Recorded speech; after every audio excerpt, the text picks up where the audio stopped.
কদিন আগেই ইদার অরের ব্যবহারের ওপর একটা ভিডিও বানিয়েছিলাম, ওটা একবার দেখে নিও।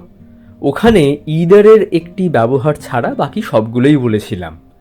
যেটা বলিনি সেটা হলো ইদারকে আমরা কোনো বিষয়ে এক্সট্রা ইনফরমেশন দেওয়ার জন্য ব্যবহার করতে পারি। ধরো এরকম বললে, তুই যদি চাস আমরা ওখানে যেতে পারি, আর এখান থেকে খুব একটা দূরেও নয়, we can go there if you like, it's not far from here either.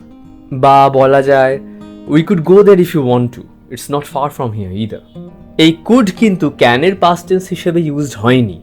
এই কুড দিয়ে কোনো কিছু সাজেস্ট করা যায়, বা কোনো কিছু যে সম্ভব এবং করা যেতেই পারে সেটা বলা যায়। ওই যে বললাম না, আর এখান থেকে খুব একটা দূরেও নয়, যেন যাকে বলছি তাকে এটা বোঝাতে চাইছি যে তুই চাইলে ওখানে যাওয়া যেতেই পারে, মানে ওখানে যাওয়াটা এমন কিছু ব্যাপার নয় যেটা করা যায় না।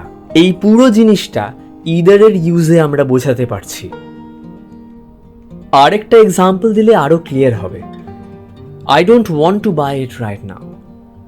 I don't have much cash on me either. এটা আমি এখনই কিনতে চাই না, আর আমি বেশি ক্যাশ ক্যারিও করছি না। এখানে একইভাবে কেন জিনিসটা এখনই কিনতে চাও না সেই কথাটা ইদারের সাহায্যে বলা হচ্ছে। তবে যেটা বোঝার বিষয় সেটা হলো এখানে অন প্রিপোজিশনটির ব্যবহার।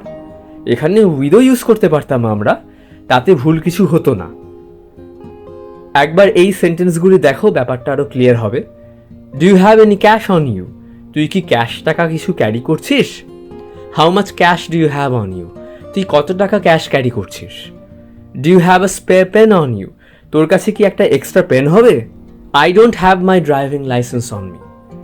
আমি আমার ড্রাইভিং লাইসেন্সটা ক্যারি করছি না।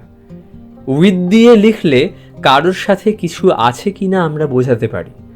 এখানে যেভাবে অন ইউজড হয়েছে তা দিয়ে বোঝানো যায় কেউ কোনো কিছু ক্যারি করছে কিনা। ড্রাইভার্স লাইসেন্স কথাটা কিন্তু নর্থ আমেরিকান ইংলিশের অন্তর্গত। এমনকি আমেরিকান ইংলিশে লাইসেন্স স্পেলিংয়ে সেকেন্ড সি এর জায়গায় এস বসে। ঠিক আছে, আজ এই অবধিই থাক। আশা করি নতুন কিছু শিখতে পারলে। ভালো লাগলে ভিডিওটা লাইক করো আর চ্যানেলটাকে সাবস্ক্রাইব করো যদি এমনই আরও ভিডিওস দেখতে চাও। Until next time, this is RV signing off.